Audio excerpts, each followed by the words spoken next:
Não se turbe o vosso coração, credes em Deus, credes também em mim. Na casa de meu pai há muitas moradas. Se assim não fosse, eu vou-lo teria dito, pois vou preparar-vos o lugar. E quando eu for e vos preparar-vos o lugar, voltarei e vos receberei para mim mesmo, para que onde eu estiver, estejais vós também. Muito bom dia, que a bênção, que a graça, que o poder de Deus esteja sobre você e sobre toda a sua família. Que o Eterno, nessa manhã, no decorrer desse dia, se manifeste sobre você e lhe conceda um dia extremamente abençoado. E no final do dia você retorne para casa na certeza que Deus esteve ao seu lado, pessoalmente, te amparando, protegendo, para te conceder a vitória. Todos os dias nesse canal nós estudamos um capítulo da Palavra do Senhor. E nessa manhã eu convido você a ter nas mãos a Palavra de Deus no livro de Isaías, capítulo 33, o versículo 1. Ai de ti, destruidor, que não fosse destruído, que procedes perfidamente, e não fosse tratado com perfídia. Acabando tu de destruir, será destruído. Acabando de tratar perfidamente, será tratado com perfídia. Nós, nessa manhã, ao chegarmos ao capítulo 33 do livro de Isaías, nós estamos terminando uma série de palavras que descrevem Jerusalém. Isaías usa os seus ais e diretamente para falar sobre Jerusalém. Mas nós encontramos no capítulo 28 o profeta Isaías também usando os seus ais para referir-se aos bêbados de Efarim. Isaías também usa o termo esses, referindo-se a Judá. Nós podemos observar isso no versículo 14. Embora o profeta, no meio do capítulo, use os seus ais para se referir à Síria, mas mesmo assim o profeta ainda está a se referir a Jerusalém. As cidades que mais são abençoadas por Deus, as cidades que fizeram aliança com o Senhor, essas cidades, na verdade, têm o privilégio de ter assumido a aliança e o compromisso com Deus, mas essas cidades possuem uma maior responsabilidade diante de outras nações, porque essas cidades representam o nome do Senhor, representam o poder de Deus. Se Deus quer salvar, Ele irá fazer através dessas pessoas, e essas pessoas precisam honrar o nome do Senhor, representando o nome do Senhor a quem entrar em contato. Os ais que nós encontramos no versículo 1 do capítulo que nós estamos estudando nessa manhã, estão completamente voltados contra a Síria, contra Sanaqueribe, porque Sanaqueribe invadiu Judá, o território do povo de Deus. E os ais que o profeta Isaías está a usar nesse capítulo estão voltados contra a Síria. Seria o próprio Deus que iria libertar o seu povo? Seria o próprio Deus que iria intervir para que o povo de Judá não fosse destruído por inteiro? E quando nós olhamos dentro do capítulo, nós conseguimos observar que Deus, com um único anjo, interviu a favor do seu povo e destruiu os adversários. Os assírios eram extremamente violentos. Os assírios não poupavam mulheres, nem muito menos as crianças. O objetivo desses ataques era saquear a riqueza que uma outra nação possuía. Mas Deus iria fazer com que essa nação arrogante, presunçosa, fosse humilhada. Através do poder dele, ele humilharia todos os adversários do povo do Senhor. Judá encontraria força, não no seu exército, não nas suas armas, não nas suas estratégias.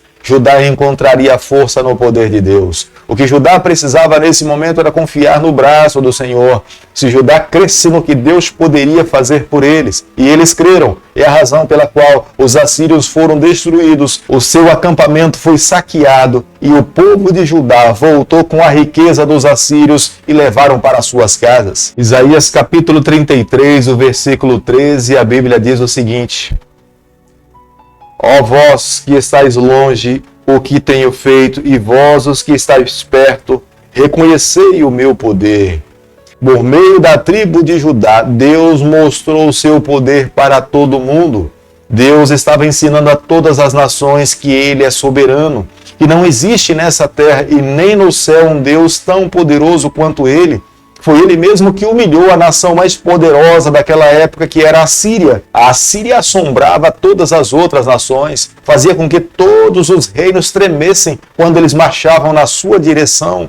Mas é o próprio Deus que assume a liderança da tribo de Judá e coloca os assírios para fugirem, deixando seus despojos de guerra para trás, para que toda a tribo de Judá tivesse a oportunidade de usufruir dos bens que os assírios tinham conquistados. O Deus que nós servimos é um fogo devorador para os ímpios, para aqueles que estão envolvidos no pecado, para aqueles que dão as costas para Ele. Ele é um fogo devorador, mas para aqueles que o buscam, para aqueles que são humildes, para aqueles que reconhecem os seus pecados e confessam ao Senhor, esses encontrarão em Deus refúgio, serão salvos e os seus nomes serão mantidos no livro da vida. Através da nação de Judá, Deus queria que todos os povos reconhecessem que Ele era soberano, que somente Ele é digno de adoração, que somente Ele pode salvar a nossa vida de todas as lutas e de todas as dificuldades. Como nós podemos observar no versículo 16 do capítulo que nós estamos estudando nessa manhã,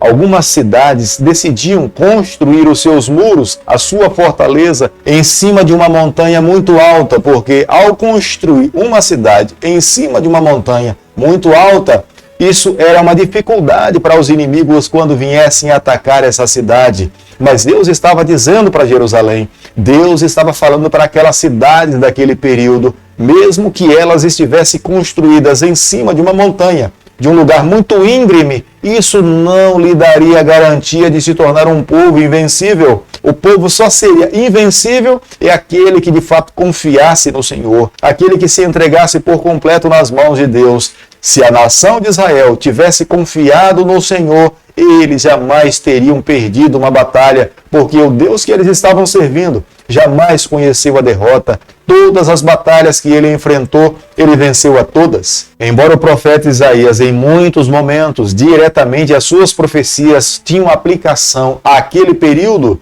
mas nós podemos observar que as palavras do profeta Isaías também, as suas profecias, têm uma aplicação futura, a vinda do Messias, o estabelecimento do reino de Deus aqui nessa terra.